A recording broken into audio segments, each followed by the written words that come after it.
Assalamualaikum warahmatullahi wabarakatuh. Perkenalkan nama saya Randy Rafferty Narasi dengan nomor 5 akhir 148 dari kelas K3E. Saya akan mempresentasikan tugas review jurnal. Dan di sini saya review dari jurnal yang berjudul Dampak Sustainable Development dan Corporate Social Responsibility terhadap K3. Yang pertama ada pendahuluan. Pengertian umum manajemen tanggung jawab K3 ialah merupakan metode terstruktur dari yang diterapkan dalam suatu organisasi untuk menjamin keselamatan dan kesehatan kerja. Pendekatan ini dilakukan dengan mengikuti regulasi yang berlaku serta menyelaraskan dengan sistem manajemen perusahaan agar tercipta lingkungan kerja yang aman dan sehat. Tanggung jawab ketiga mencakup manajemen puncak, menetapkan kebijakan strategi dan menyediakan sumber daya. Supervisor mengawasi dan memastikan kepatuhan ketiga, kemudian pekerja mematuhi prosedur keselamatan kerja. Kemudian ada pendapat ahli. Menurut ISO 45001, manajemen puncak bertanggung jawab merancang, menerapkan, dan mengevaluasi kebijakan K3. Menurut EU-OSHA tahun 2006, CSR dalam K3 tidak hanya soal kepatuhan, tetapi juga meningkatkan kesejahteraan pekerja. Yang terakhir ada Carroll di tahun 1991. CSR mencakup aspek ekonomi, hukum, etika, dan filantropi yang berpengaruh pada manajemen K3. Kemudian ada tujuan dan manfaat. Tujuan yang pertama, menganalisis dampak sustainable development dan CSR dalam sistem manajemen tanggung jawab K3. Kemudian mengidentifikasi tantangan dalam penerapan tanggung jawab manajemen terhadap K3. Kemudian manfaat bagi perusahaan, memastikan kepatuhan terhadap regulasi dan standar K3. Kemudian meminimalkan resiko kecelakaan serta meningkatkan citra perusahaan. Yang ketiga, membuktikan komitmen terhadap tanggung jawab sosial. Kemudian manfaat bagi karyawan. Yang pertama, lingkungan kerja lebih aman dan sehat. Yang kedua, meningkatkan kesejahteraan fisik dan mental pekerja. Kemudian yang ketiga, meningkatkan motivasi dan loyalitas karyawan terhadap perusahaan. Kemudian ada batasan masalah, keterbatasan penerapan K3 berbasis CSR. Manajemen belum sepenuhnya berkomitmen dalam menggabungkan CSR dengan K3. Kemudian biaya tinggi menjadi kendala dalam penerapan keselamatan kerja yang berkelanjutan. Kemudian kurangnya regulasi dan insentif yang mendorong perusahaan menerapkan konsep ini. Kemudian ada batasan penelitian, tidak membahas aspek teknis penerapan K3 di berbagai industri, berbasis tinjauan literatur tanpa studi lapangan. Kemudian fokus pada perusahaan besar belum mencakup UMKM. Kemudian ruang lingkup, mengulas peran manajemen dalam penerapan K3 yang berbasis CSR dan Sustainable Development. Kemudian mengkaji bagaimana manajemen perusahaan mengadaptasi CSR dalam sistem K3.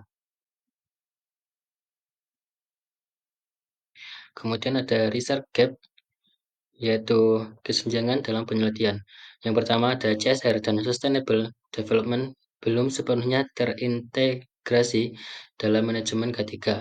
Banyak perusahaan masih melihat CSR sebagai strategi pencitraan semata, bukan sebagai bagian dari budaya keselamatan kerja, sehingga keselamatan kerja sering dianggap sebagai beban biaya tambahan daripada investasi jangka panjang yang dapat meningkatkan produktivitas dan kesejahteraan karyawan. Kemudian yang kedua, kurangnya komitmen manajemen dalam penerapan K3 berbasis CSR. Kesadaran dan regulasi yang mendukung integrasi CSR dalam K3 masih terbatas, sementara manajemen belum sepenuhnya memahami bahwa penerapan K3 yang baik dapat meningkatkan produktivitas serta memperkuat reputasi perusahaan. Untuk tinjauan pustaka, yang pertama manajemen tanggung jawab terhadap sustainable development dalam K3. Yang pertama, konsep sustainable development berkembang dari Agenda 21 di tahun 1992 hingga SDGs 2015. Kemudian yang kedua, menurut Papusinski di tahun 2005 menekankan perusahaan harus mengintegrasikan pertumbuhan ekonomi dengan perlindungan lingkungan dan kesejahteraan pekerja. Kemudian yang ketiga, menurut EO-OSHA di tahun 2006 melihat CSR sebagai lebih dari sekedar kepatuhan hukum, tetapi juga sebagai cara meningkatkan kesejahteraan pekerja melalui K3. Kemudian yang kedua, Peran manajemen dalam K3 menurut ISO 45001. Yang pertama ada manajemen, puncak bertanggung jawab atas pengembangan kebijakan K3. Kemudian yang kedua, supervisor mengimplementasikan kebijakan dan memastikan kepatuhan. Kemudian yang ketiga, pekerja wajib memahami dan menjalankan prosedur K3 di lingkungan kerja. Hasil penelitian dan analisis.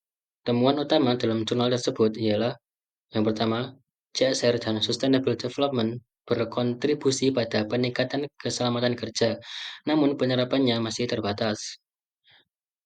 Kemudian perusahaan dengan manajemen K3 berbasis CSR lebih kompetitif dan memiliki kepuasan bekerja lebih tinggi.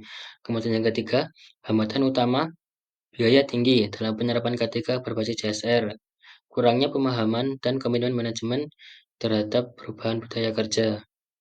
Kemudian manajemen tanggung jawab K3 dalam konteks CSR. Manajemen perlu aktif dalam mengevaluasi dan mengembangkan kebijakan K3. Keterlibatan karyawan dalam keputusan K3 penting untuk efektivitas penerapannya. Pemanfaatan teknologi dapat meningkatkan pengawasan dan manajemen K3. Kesimpulan, integrasi CSR dan Sustainable Development dalam manajemen tanggung jawab K3 meningkatkan produktivitas dan keselamatan kerja. Kemudian manajemen perlu lebih proaktif dalam mendukung penyerapan ketiga yang berkelanjutan. Kemudian perusahaan yang menerapkan strategi ini lebih kompetitif dan memiliki budaya keselamatan kerja yang lebih kuat. Dampak bagi manajemen. Dampak yang pertama, komitmen manajemen krusial dalam mengintegrasikan CSR ke dalam ketiga. Dampak yang kedua, keterlibatan pekerja dalam perumusan kebijakan ketiga sangat diperlukan.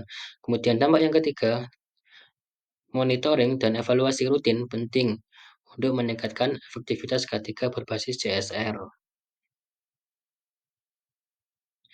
Kemudian saran untuk foto riset, saran yang pertama, studi kasus perusahaan yang sukses dalam menerapkan manajemen K3 berbasis CSR. Saran yang kedua, menganalisa atau menganalisis efektivitas kebijakan sustainable development dalam mengurangi kecelakaan kerja. Kemudian saran yang ketiga, membandingkan perusahaan yang menerapkan dan tidak menerapkan K3 berbasis CSR untuk melihat dampaknya.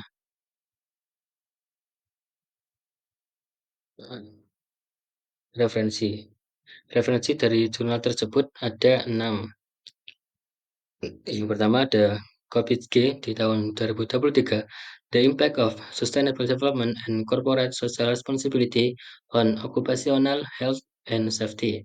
Kemudian yang kedua, Wolniak R di tahun 2016 dengan judul Relationship Between CSR and Quality Management Practice. Yang ketiga ada Carol A di tahun 1991, The Pyramid of Corporate Social Responsibility. Kemudian ada Papunsky di tahun 2005, Sustainable Development from Utopia to Human Rights. Kemudian ada ISO 45001, Standard on Occupational Health and Safety Management System.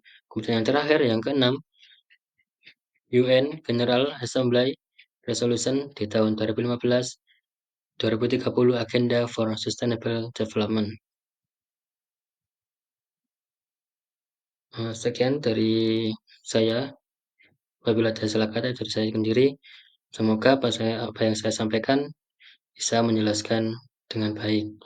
Assalamualaikum warahmatullahi wabarakatuh.